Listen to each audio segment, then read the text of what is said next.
You are now listening to the CarLifestyle podcast. With host Seth Rose from Exotics Rally. Elizabeth White from It's White Noise. CarLifestyle. Welcome back to the CarLifestyle podcast. This is Seth Rose from Exotics Rally, and I'm here with my co-host, Elizabeth White from It's White Noise. Welcome, welcome. And today we have a guest on the podcast. Elizabeth, would you like to introduce, please? Yeah, so we are joined by my friend Barry Topke. He is the VP of Communications and Historic Racing at Laguna Seca Mazda Raceway. That's a heck of a title. It's the longest title that we have, actually. Really? Wow. Is that the longest title you've ever had? I win on the title game. You win on the title? Yes. I think it maybe should be Man of the Know in Monterey. If you need anything at Car Week, call Barry. So you are the pretty much the head honcho of Laguna Seca? Is that what we're at? I'm one of the VPs. One of the VPs. Yes, but my primary job is the Monterey reunion, the Rolex Monterey Motorsports Reunion, Monterey Classic Car Week, which is the largest event in Monterey of the year. Even over all the Pebble Beach Pro-Am and golf tournaments, Monterey Classic Car Week. We've got a lot of enthusiastic that's people. Different from Pebble Beach. Or is it the same week? Or? It is the same. It's the weekend. Because I've never, believe it or not, I've never been out there for it. And I've been in the game for a while, but I strictly pretty much stay to the East Coast. I never get out to the West Coast much. Oh, it's a fantastic show. We have historic racing, Pebble Beach Concord Elegance. We've got the Quail Motorsports Gathering, Bonham's Auctions, Christie's Auctions, RM Auctions. There's so many going on right Everything. now. It's crazy. But what's really fun is just to stand on the street corner and watch the cars that people are driving on the streets, not in their museums. It's amazing. You go to Monterey now, February, you can get anywhere in 10 minutes, maybe 20. And don't people book like hotels like years in advance? It's not like months. Right. It's years. They book usually on the day they leave. Wow. One year in advance. And then during Car Week, to get anywhere in Monterey, it takes about an hour. That's crazy. But you have a helicopter, don't you? Wow. That you just helicopter in and rappel down? We're not as I wear a fortunate as parachute, Elizabeth. and I wear my fly suit. Sometimes I just go off-roading. Nice. All right, so let's rewind a little, Barry, and let's start off with a little history of yourself so people get to know who you are and where you're from. Well, I started out in the car side of things at a small public relations agency in Los Angeles. My first client was actually introducing the Ferrari 348, which was, when you think back on how long ago that was and the advances that Ferrari has made. So I did the 348 launch, and it was fantastic, and that got me hooked into the automotive world, and started working with the Los Angeles Auto Show and all the OEs and all the media, and that kind of worked into something that a friend of mine became president of Lamborghini USA. Oh, really? And immediately brought me on board. So I was the director of public relations. How long ago was that? That was in 94. 94 Okay, so through Diablo 97. era. So introduced the Diablo VT. I owned both, a 348 and a Diablo. Oh, very I've been nice. through both. Yeah, the VT was far better than the first generation Diablo. Leaps and bounds. Yes. So it had a lot of travel across the country to Santa Agata, to the factory quite often. It was a fantastic game. Mr. Trump was one of our clients. So Yes, I come he here was. to New York and He had a nice go to red one for a Mar-a-Lago. while. Yes. Yeah. So that's kind of how I got into it. I just got this passion. And then one of the clients that I had that came to me was the Monterey Historic Automobile Races, which then became the Rolex Monterey Motorsports Reunion, which I'm now responsible for. Gotcha. So is there a certain requirement for that as far as cars? They have to be historic. They have to be authentic. They have to be period correct. So they have to be driven in the day that they were officially raced.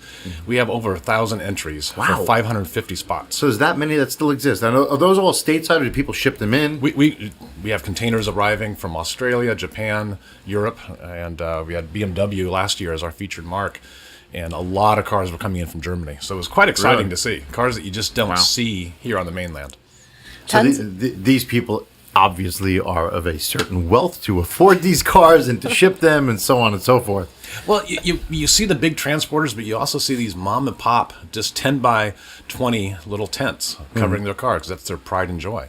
It's amazing. That's what's fun about walking through the paddock. You get to see so many cars that, yes, you see them on the track too, but you see the guys working on them. They're jacked up, they're draining the oil, they're changing the tires, they let people get in the cars.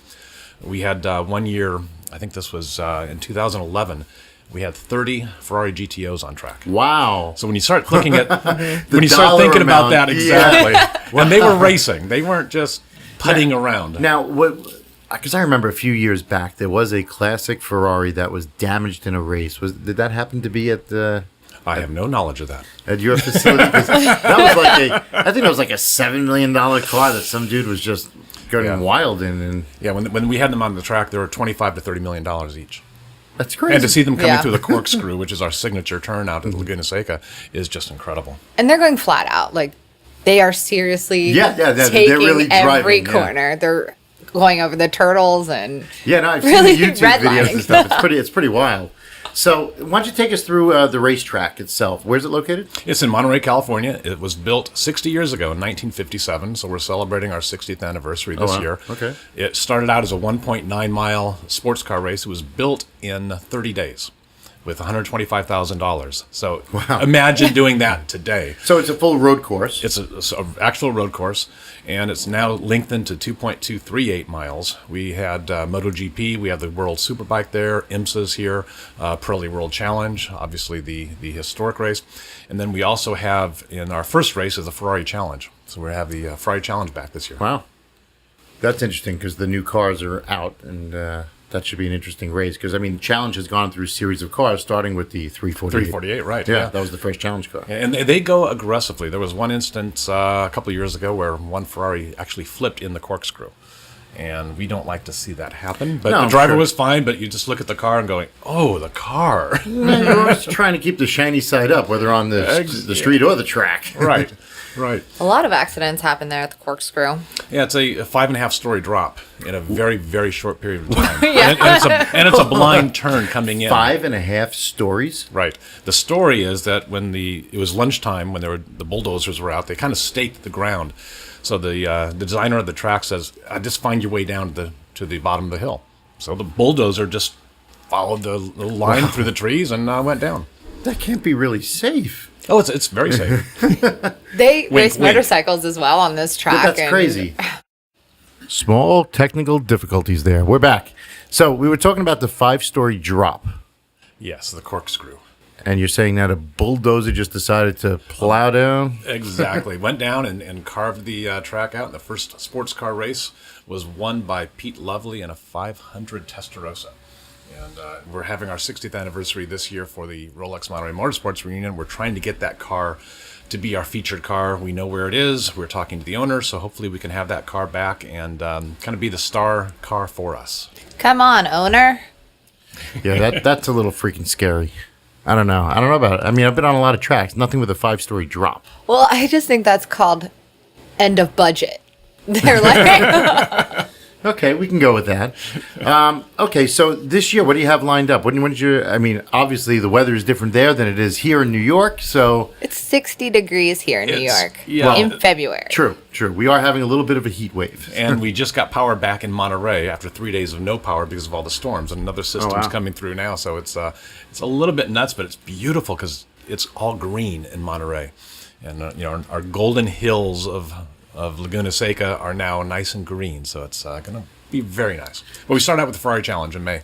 And that's okay. So that's the first event of the year. First event, and then we do another vintage race called the Spring Classic, which is our inaugural one. And we'll probably have about 250 cars on that. Historic Formula One, Can-Am, historic Trans Am, so it should be a fun show. So this is more like collectors that arrive and drive type thing, or In the Ferrari Challenge, yes. In the historic racing, some of them are. It's probably about 40% are ride and drive. They come Right, in it's and really not competitive They come racing. in. No, you don't win a thing in the historic Right. racing. In fact, we do not reward the winners of the race at all. interesting. We award how they drive, their best presentation. They also do a lot of press drives that I've been to as well, and the 918 holds the record on the fastest lap at Laguna Seca Well, right now. built 60 years ago, wasn't geared towards a 918, so I'm sure it dominates. Yeah, we have a lot of manufacturers come out and test vehicles and do ride and drive programs. And there's a couple of companies who are interested in trying to do the unofficial track record again. In fact, can't announce it yet, but in August we're going to have something very exciting for the reunion event. They're going to try to break the record at the reunion? That's really cool. There's something. That's super exciting. There's something going on. Can There's I guess something the going on. company? Next month we can announce it. Can I guess the company? You can guess. I'm not going to give you any. Is it indication. Swedish? All right, no comment. Pause. Pause. So, walk us through a little bit about a Monterey week. Oh my gosh! It starts with our pre-reunion. We do a race car show in downtown Monterey. Then we have 2 days of racing. Then Monday and Tuesday are kind of the slow days. That's where everyone kind of recuperates a little bit. Then on Wednesday you get all the parties. The auctions start kicking on. So does everything really take place at the racetrack? No, more or less, it is spread throughout all of Monterey. Okay. The whole town is completely booked up. And it's just phenomenal how many auctions. And there's, I think, last year about $400 million exchanged in cars. I would say there's two sides of Car Week: the racing side, and then the Auction side, but then the you also auction have the show, and the concours. Right. So there's the camping at the racetrack, and then there's the fine dining at the lodge and at Spanish Bay, and eating caviar at the Quail. I mean, there is really something for everyone. But if you are into cars in any capacity, this is the place to be. You know, So for new, old, everything, right? Absolutely, Across the board? and the event has grown in such stature that last year IMSA scheduled a conflicting race at VIR during the same week. When they found out about it, they said, "Oh my gosh, no!" So they changed their date of the professional race just to it not seems like conflict with us. at that time, the whole world in the car circuit's in Monterey, and I sit back in New York and watch all this Instagram and Twitter, and I'm like, "Oh, that's great. Yeah, I'm missing You're out kind of again." feeling left out, aren't you? Totally, every single time. And I eventually have to make it out there. Maybe this year I will. But I noticed that a lot of celebrities attend. Yes. And a lot of incredible one-off cars. And I remember watching, I guess, what is it, Quail? Is that what the Quail? The they call it? motorsport gathering, on the lawn. On the lawn, yeah. And they have, that's very competitive, I believe, for judging. Is that the one that's judged? You mean at Pebble Beach Oh, that's itself. at Pebble Beach. Yeah, Okay, on yeah. Sunday, the big concours, and then everyone rides up to the 18th hole. Right. Yeah, Yeah. I was watching that on TV. Bling! Yeah. Champagne. But what's really cool about that event is the dawn patrol, where you're there at about 5 in the morning to 6 in the morning to watch the cars come out of the shrouded fog out of their transporters. They have to drive onto the lawn. Each car has to be a driver. It's super cold. Yeah. I can't even tell you how wet and cold it is to show up at 5 a.m. right there on the water on the golf course. I mean, it's a beautiful sight. I could see from pictures and whatnot. But and then manufacturers are also represented there as well. They do. They have some tents, and it's normally a lot of wine and dining happening by the manufacturers. Bentley has the large bottom 18th hole. Mercedes is above them. Porsche's to the side. McLaren has a big tent. It's just a wonderful event if you love cars in general. And there's so much free things to do while you're there. Just standing on the corner Really? is free. And Tell us about everything that's free. there's a tiny toy car show, and then there's So exotics on everything is Cannery pretty much Row. sponsored, is what you're saying. Correct, yeah. Interesting. There's So- even the Concours de Lemons, I love that. which is What is an unusual little concours. It's cars that should have been recalled. Pretty much. You get to see your AMC Pacers and Chevy Vegas Oh, I and got you, Pintos yeah. and Corvairs and things like that. A that are wide just, variety of things that just you look Yeah. at and go, okay, that's still running. It's awkward, but it's there. Right. So at the racetrack that you're at, what do they do for the week of Monterey specifically? It's the historic. The historic racing, and we have the 550 cars, everything from a 1911 up to about, I think, a 1980 GTP that we're running this year, and everything in between. A lot of Porsches, Ferraris. And typically, what speed is the race run at? They're running probably about 9/10. And I mean, depending on the cars, the pre-war guys are running a little bit slower around the track, but they put on a fantastic show in the paddock. And then you get the GTP GTOs that are doing about 130 on the front straight, and we have a very short front straight. I was going to say, how big is the front straight? It's very Short. small, because you go right into the Andretti hairpin, which is a tight hairpin turn, and so you have to decelerate quite quickly. And how do these cars handle that? They love it. They Do love they? it. I mean, it is. I mean, is it like these guys are just like sweating with both feet on the brake pedal, just trying to stop? I would. It's I would. basically like Yeah. that. I mean, they're basically like mechanical brakes, and We Yeah. have had some circumstances where one car lost a wheel, and it went out of the safety zone, and it was no one was hurt, but it's like they are racing. This is still a dangerous sport, and certainly some of these older cars, they weren't built with the modern day safety features. Yeah, I mean, there's really no protection in these cars versus today's modern race cars. Right, and when you really look at them in the paddock, and you can see how dangerous racing was back in the day. It's scary. It's definitely scary. They're all open wheel cars, basically. Basically, yeah. Yeah, the older ones. It's almost like every single car that goes on the track is a highlight.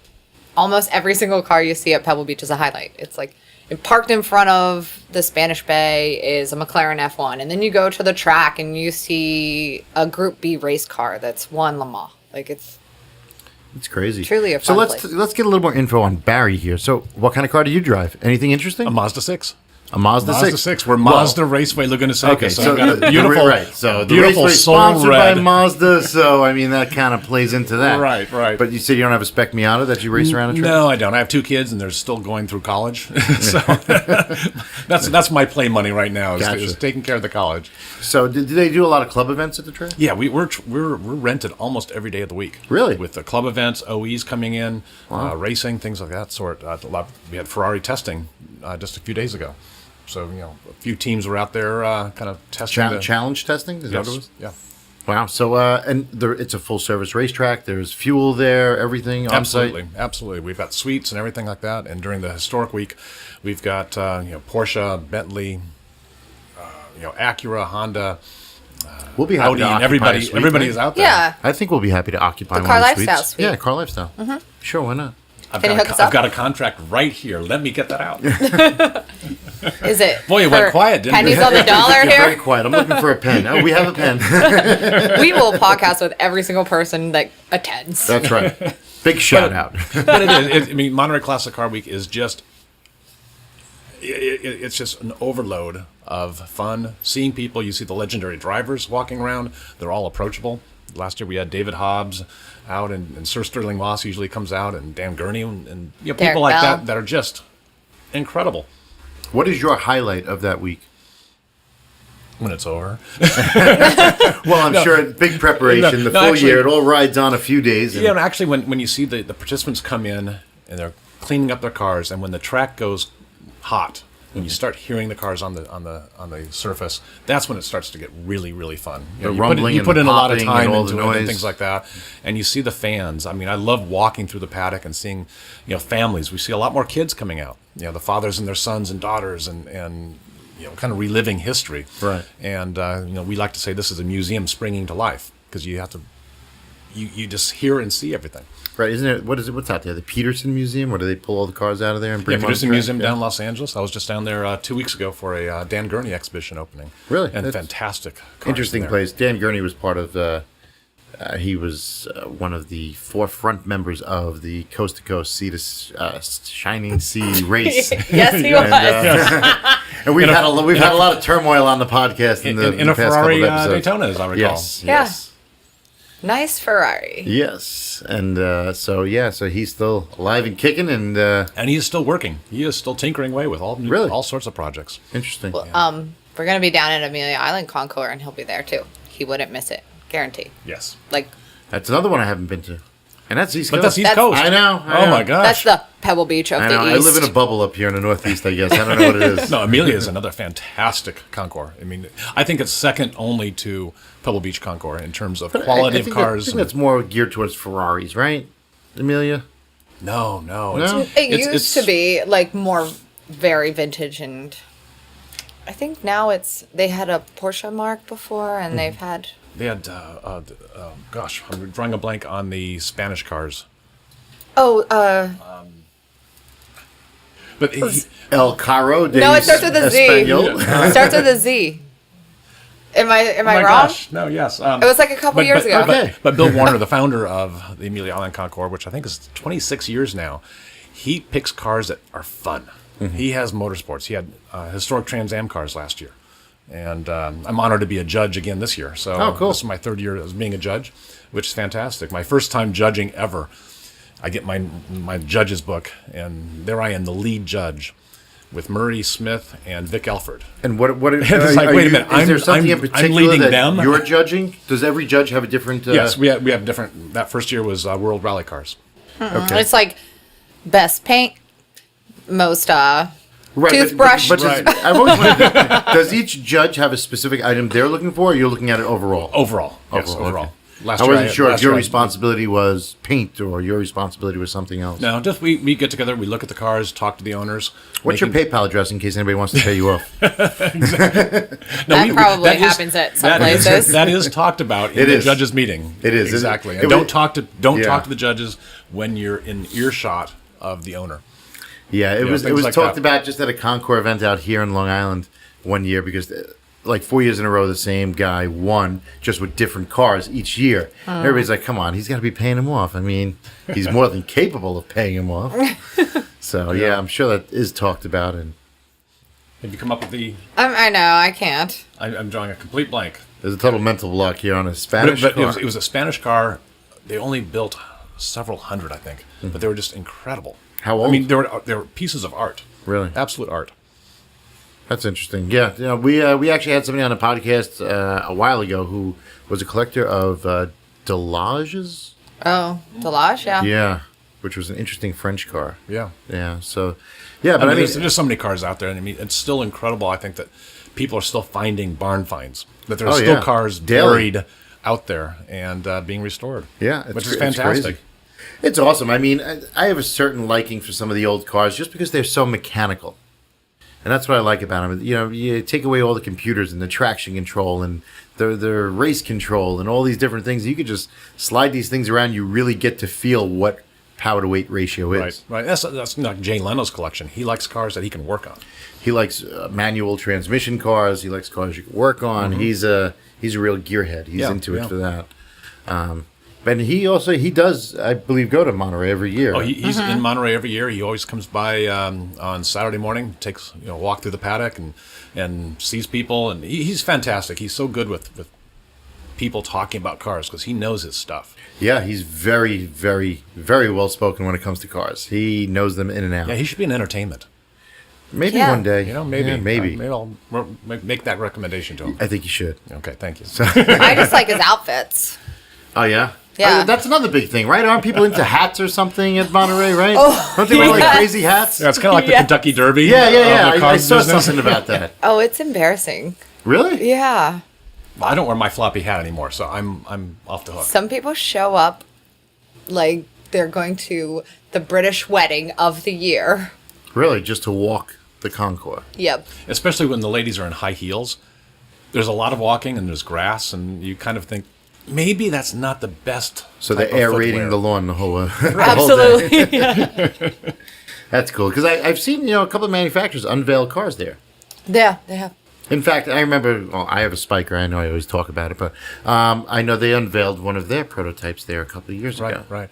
Yeah, a lot of automakers are looking at events like the Classic Car Week as opposed to Auto Detroit shows. Auto Show or a New Well, York Auto Show or listen. something like that, because you're talking to a very defined Yes, audience. a very, very obscure segment of people that are capable of obtaining these cars versus, people that are just paying $7 to walk into an auto show to walk around that may not be capable of buying a new Bentley or Bugatti or so on and so forth. So they're really targeting a certain clientele. And as we just saw in Detroit, it was very limited, the amount of journalists and manufacturer representation. Yeah, so we were at the Detroit Auto Show, which everybody knows. We did a 5-part series. We ran into Barry there, and we were all collectively disappointed with the Detroit Auto Show. There were a lot of manufacturers that weren't represented there, and it was kind of strange to see that. I really think the Audi and Volkswagen presence was small this year compared to other years. A lot less Now, journalistic. what do you attribute that to? They've had a few challenges this year that they're still working through. Yeah. Clearly. A few $4.5 billion challenges. Yeah, a couple. Just a Porsche couple. wasn't represented at all. Bentley had an offsite. Right. There was no Porsche, no Bentley. There was no... Maserati, Jaguar, Maserati. Land Oh, Rover. yeah, Jaguar wasn't there. Yeah, Land Jaguar Rover and Land wasn't Rover there. were not there. Yeah. Wow. I just Yeah, realized that. it was kind of a flat feeling. I mean, there Yeah. was some good product, but gone are the days of those wow gee whiz concept cars that we would see. And then there were a couple of manufacturers I'd never heard of. There was this Chinese manufacturer. Yeah. CES. I don't remember the name. But Yeah. there was a couple that used to be in the bottom basement. Okay. And because they moved them up. The lack of exhibitors, they moved them up to the top floor. And You're not in the basement anymore. But you look at the quality, and they are improving.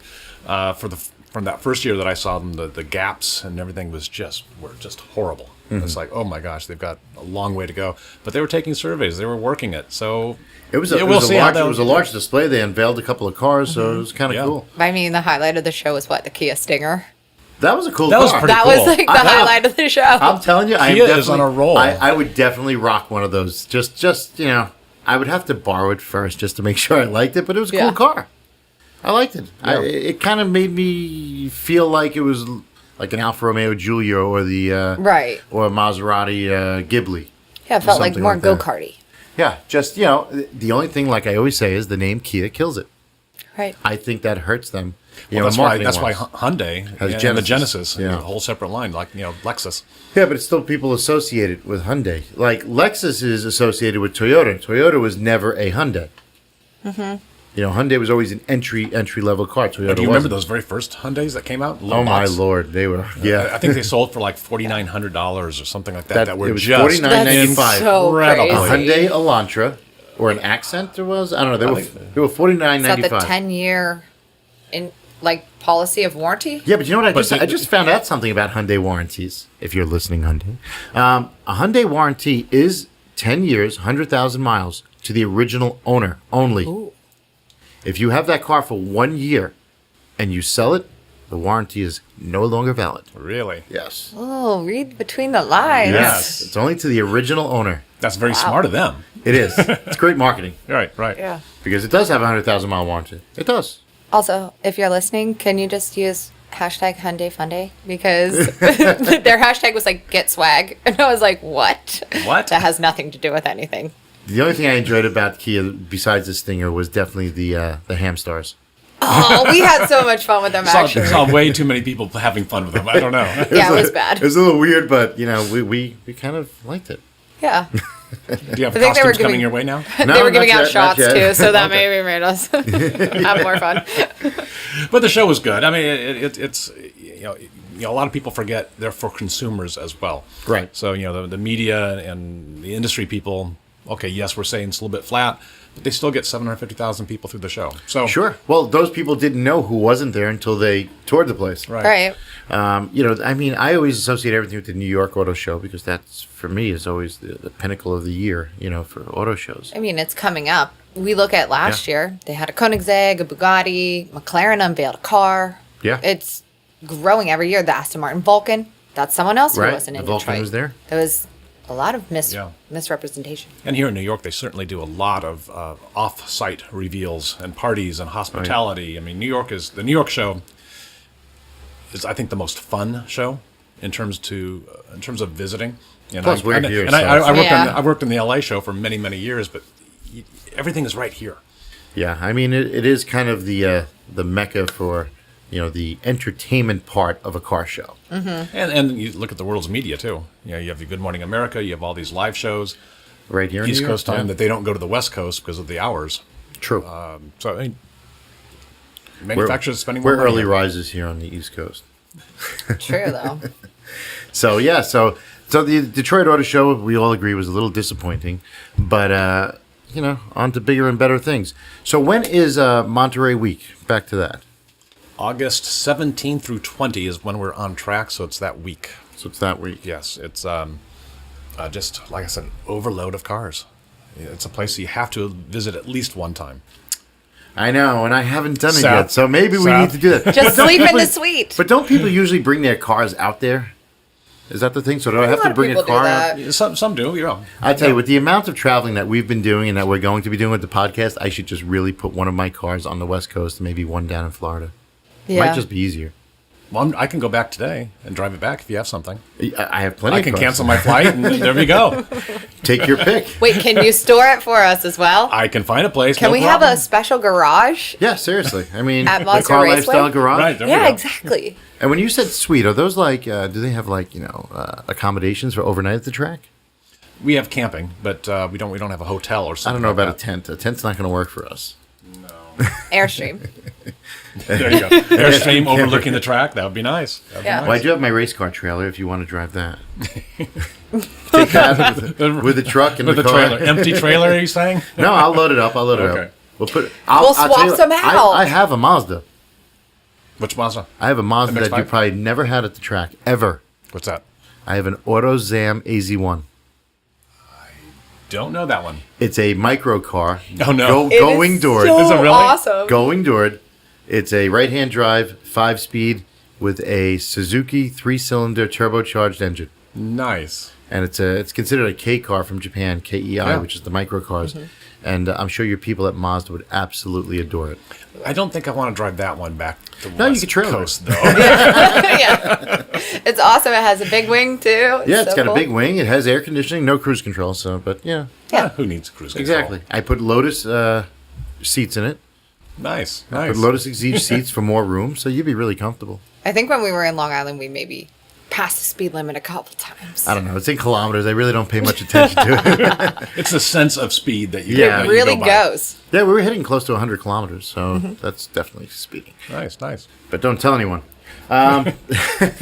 We didn't say when or where. Yeah, no, definitely. In Mexico, And you'll like never- everybody, and you'll never like do it everybody again. posted, happened Yeah. in Mexico. That one time in Mexico. Yeah. So, so is there any big plans for this year? Anything special for? Just our 60th anniversary celebration and kind of things that we're doing. We're now a new concession agreement is being looked at by the county, and we have a new management agreement. So we're on for 3 years solid, and now we're investing back into the company or into the facility itself. So the restrooms and things like that. Maybe the start finish bridge. So things are going to start happening now. So is everything 60 years old? Some of it, yes. But we have So it definitely needs updating. Yeah, some of it needs some updating, and anything with safety related or customer service, that's the first priority that we're doing. Sure. Awesome. Do you have ambulances and fire trucks on track that are owned by the racetrack, or is it Not owned by us, outside but service? it's outside services, yes. And we work closely with the SCCA as our corner workers, and they do a fantastic job keeping the drivers safe. That we couldn't do it without them. What And, is- we, what and is- we have like 500 volunteers too. That's a lot. That is just a Instructors or just volunteers who are doing from vehicle control to concessions, medical, and they're just fantastic of how they take care of our drivers and our guests. They ever do like drifting stuff there and things like that, or you try not to beat up the track too much? Try not to beat it up. We used to have sidecars, and our maintenance guys did not really like that too much. Exciting, but there is some drifting, but we don't have a formal drifting program.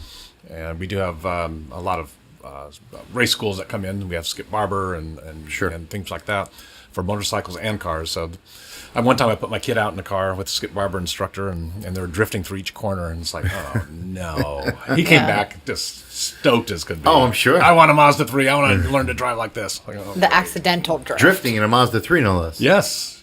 They were going at it. E-brake action. It's kind of tough otherwise. So we have lots of fun. We never know what's out there. We give a lot of tours. People just come in and want to see the track because it's so known around the world from MotoGP and the World Superbike races that people who are in San Francisco stop by. And I was telling Elizabeth yesterday a little bit about one day AMG was having a driving academy, and I was down there talking to some friends, and this cute girl comes walking by, and no one was looking at her but the guy behind her. I'm thinking, I couldn't see who it was. It was Sebastian Vettel, who was just on vacation after winning his first Formula One championship. That's it. Was in San Francisco, had wanted to come to the track and see it. So the AMG guys gave him some helmets, and he went out and had a great time on the track. Tore it up. I mean, with an AMG, I'm sure you can. Oh, they make sweet noises, That's sweet weird. sounds. How interesting. So I mean, it's not that big of a track. I mean, being only 2.3 miles, you said? Yeah, roughly? 2.238. Yeah, but it's a very technical track. Challenging. Very technical. Valentino Rossi from MotoGP, the first time he came out and raced it, hated it. Absolutely despised it. Did not like it. All year long, he played it on the video game. So he came back the next year and won favorite track in the world. Really? Interesting. So Well, we that's have a lot of people who have had a lot of seat time from their corner of their sofa or wherever they are, learning the lines. I gave a tour just 2 weeks ago to a school kids from France who are visiting, and this one guy goes, "Oh, I've driven this track so many times." "Oh, really? When were you out?" "On my PlayStation." Yeah. Absolutely. It's So in proud every of it. game. It is. Yeah, it's a very popular track. I mean, just out of curiosity, because I rent a lot of tracks here on the East Coast, what does a typical rental cost? It depends on the time of the year and sound levels. We have varying degrees from sound levels. 92 decibels to 105, and then we have unlimited.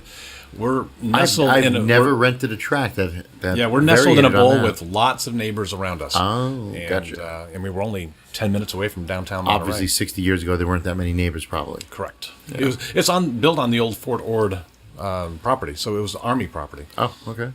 And twice a year they on the perimeter outside of us do a little bit of digging and fires to explode unexploded ordnances. So we have a little bit of that. We always know when that's happening because we can feel the building shake. Wow. So it's just a typical rental for the spring, for April. It's like $15,000 to, I think the high is $25,000 per day, and then there's the incidentals of if you need corner workers, Right. ambulances, things like that. So it's up there. It is, Yeah, that's a little. but we They're are raking in rented. the money. They are. Who is? I don't know. You tell me. I don't know. Well, you said before that you're making $2.1 million a year, so obviously we know who's filling the airport now. Injecting race fuel. Yes, exactly.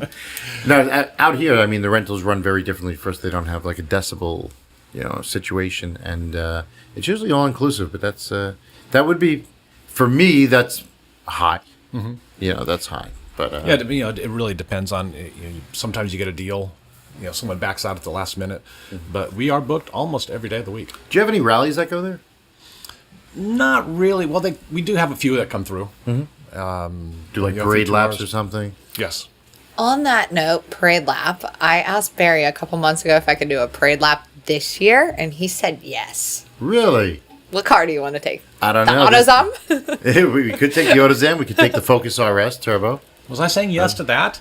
Well, you said a parade lap, but Listen, we we're getting didn't. something out of this podcast, Barry. We are getting. We didn't agree on the car, but we agreed that I'm doing it. Okay. We're gonna get something out of this. I don't know if it's gonna be just a walk on or a walk through the paddock or I a also free soda. said- We're getting something. I said I would walk the entire track too and just wave at everyone. Okay, She is such a giver. she really is. I tell you, A it giver. doesn't stop. I know. All the fans out there. She will Snapchat it right away. Right. But we do have we had for a couple of years the Pebble Beach tour.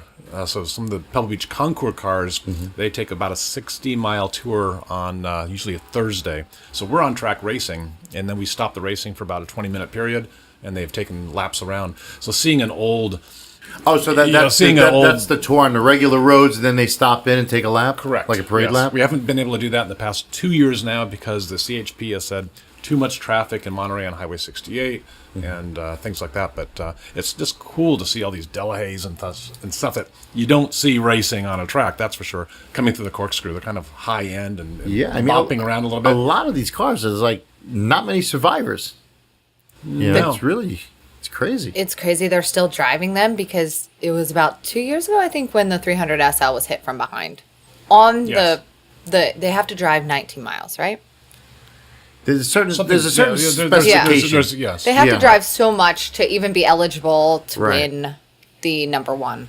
Because that guy who's got the show that from Connecticut, I forget his name all the time. He's a collector and he also restores cars. He finds cars, a lot of barn finds. I forget his name, but he went out there with a car, and on one of the shows he was like stressing out because it started to overheat right before the rally, and he didn't know if it was going to make it, and it had to make it a certain amount of miles, and it had to do a certain amount of miles per hour in order to be in Right. the tour. Yeah. So yeah, it was Well, interesting that's to certainly a see. discussion that's happening more and more in the historic racing world and concours. When do you pull the car because either it's so valuable and the patina is such that you don't want to ruin it Right. and put it away and not share it anymore? And we're looking at that with race cars. Some people are actually, they own VIN 23, let's say, of a Ferrari, and they recreate it. There's more of Really? that going on because they don't want to race their $30 million Right, car, right. but they will race their $1 million replica, which we don't allow. So we vet each car to make sure that it is the car. But So it's people, becoming more so people send in applications for this. and applications. They have to go and fill out a complete information about the car, They the car send history, pictures, history, and the whole everything. 9 yards. Right. Wow. But it's It's a pretty big process. But other events are also struggling a little bit of, do you do tribute cars? Do you do replicas or continuation cars? We don't, but some organizations are. But a lot of the owners are, or not a lot, but some owners are now recreating their own car just to be able to race it. So they're creating a replica Correct. of their That's so historical. funny. And it is VIN. It's their chassis, and they just Yeah. take their car and create a new one. That's crazy. And then they put the nice one away in a museum or something like that. Yeah, but still $1 million for a replica is pretty It's- pretty extraordinary. Right. Yeah.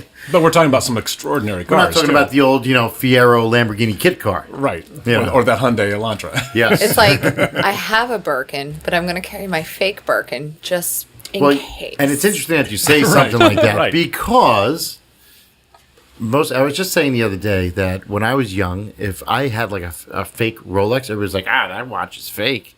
But if you have a nice car, then you can rock a fake Rolex and get away with it. True. True. So Very true. these people, they're known to have these amazing cars. So if they had a replica, I mean, $1 million replica is kind of cheap compared to their historical car. But the other point is, if you're driving a recreation against a real car, the owner of that real car doesn't want to race against you because you're going to be I can driving see it a that. little bit harder, Right. I can Because see you that. don't, you still care, but you don't maybe care As as much. much. I can see that. And that's where we really, struggle and really make sure that we're defining that line. I could see that. I've had problems with that just doing local rallies that I do when, I open it up to basically everybody except I won't take front wheel drive cars. But then you have a guy that shows up in a 1994 Corvette and the guy with the new, LaFerrari says, I don't want to drive with him because he doesn't give a shit. Right. And he'll be doing, burnouts and, going sideways and just, switching lanes without signals. And he doesn't care because his car's only worth $7,500. Then you got this LaFerrari that's now worth $75. That's amazing. no 7,500, not 7,500. But still, it's still relative versus a LaFerrari that's now worth about $5 million. Right. And they don't want to drive with him. And I get a lot of complaints about that. So I can see you getting complaints like that. But on a rally, it should be, I would think it'd be safer in many Not respects. the way they drive out here. Really? No, There is never. nothing safe. No? Okay. I mean, I would go on about 10 to 12 a year, and Yeah, none of nothing them is safe. So what has surprised you? What has shocked you on these I rallies? had two Ferraris, one rear-ended, another. I had two. What was it? A 430 rear-end, a 458. So I've had that. I mean, a lot of these guys, they get a little crazy. Their brain is not connected to their right foot, Right. and They pass on the shoulder. on the shoulder, they're spraying rocks. I had a guy with an Enzo years ago had a broken windshield after a rally. He said, "Who's paying for my windshield?" I'm like, well, I don't know what to tell you. That looks like a problem. I actually did a car show. This is an incident that happened, and it was unfortunate. Did a car show at a camp for kids that have mental retardation and autistic and a lot of emotional problems. And one of my members brought a 512 TR, beautiful car, and we were all just maybe about 20 of us. We had them all on display. And out of the corner of my eye, I saw this kid with a helmet on that just lowered his head and went charging for the car. And he ran up the hood onto the roof and jumped up and down. I hate to say it, but like an orangutan would. Jumped up and down and totally caved the whole roof in, shattered the windshield. And then the counselor grabbed him off the roof. Now, each camper had their own individual counselor. And he just broke loose and did this. And I sat there, I actually sat down on the curb and I said, what the hell am I going to do about this? Like, what could I possibly do? Now, everybody signed a waiver to be there. The camp, insisted that we sign waivers because shit happens. Let's call it what it is. Oh. And this happened. And I looked at the owner and I wanted to cry for him. And he came over and he grabbed me and he says, "What are you upset for?" And I said, "What am I upset for?" I'm like, your car just got destroyed. And he said, "It's just a car. The car is nothing. The problems I have with that car are meaningless compared to the problems that child has. What a great And attitude. I was like, wow. Okay, you get the Man of the Year award. Right. Thank you very much. And I helped him sort all the parts for it, and he got the car fixed. And nice. He drove it home like that. He was like, whatever, it is what it is. Not a big deal. Yeah, I remember the first time I brought a Diablo VT home. I lived at the end of a cul-de-sac, and looking at it on the sidewalk a little bit, and the neighbors are all coming out, thinking, okay, he's either telling the truth or he's a drug dealer. Right. We're not sure which Yeah. one yet.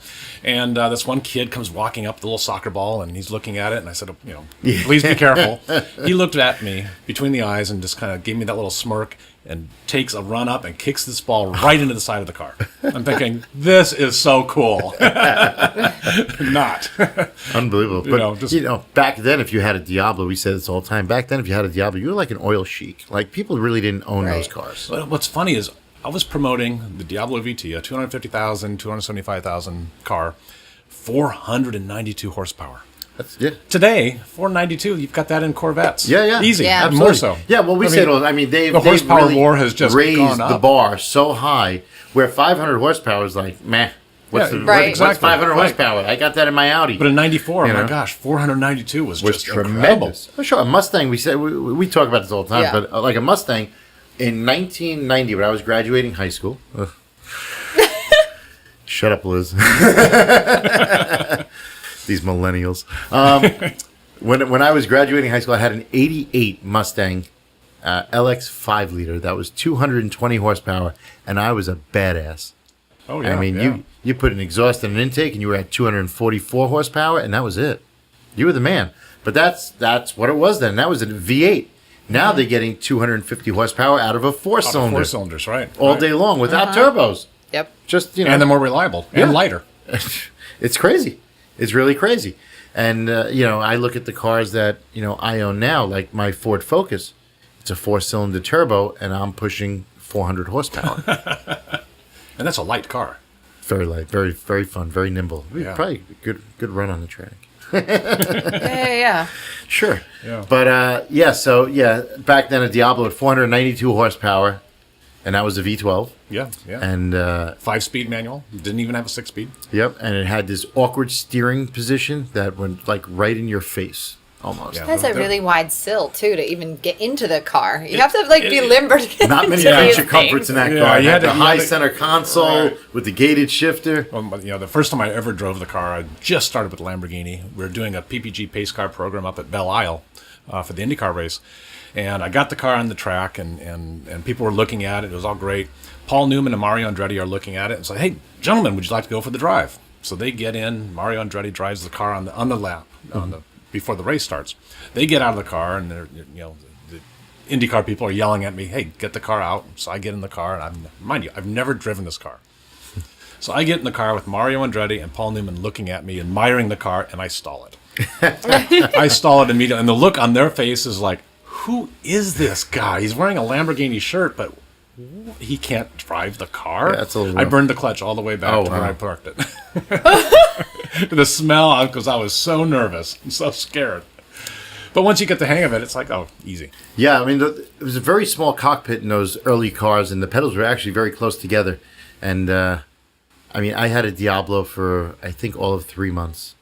You can't see anything, and the mirrors Can't- don't help. No. Listen, No. back then I was a little slimmer. I could sit on the sill with the door open. Everybody thinks that that's like a cool thing to do. There's nothing cool about it. No. Nothing cool at all. You're leaving it in reverse. You got your left foot cramped in the corner, and you're just feathering the clutch. You're not giving it gas. You're just feathering the clutch in reverse just to back up into a spot. Because, like you said, you cannot see a damn thing. The Murcielago was just as bad. Yeah. And then they finally came out with rear vision cameras, which definitely helps. Because But- it's not cool to pull in. You have to reverse into your Oh, spot. absolutely. With the doors up. I mean, Well, one time I went to a parking lot, and everyone was admiring the car when I came back out. Somehow the driver door wasn't working. So I had to go in somehow elegantly go in through the passenger door to make it look like, oh, this is normal. yeah, that's the way it's supposed to be. It's like, so those cars were a little bit quirky. Yeah, but those cars, yeah, they were very quirky. They were awkward. They were pieces of artwork though, and that's what sold the car. Everybody it was the pinnacle of the exotic car world at the time. Yeah. Plus with the scissor, doors. That was it. And now it's a mainstream car. Yes. Yeah. That's where we've come today, where, that is now today's Bugatti or, Koenigsegg or Pagani.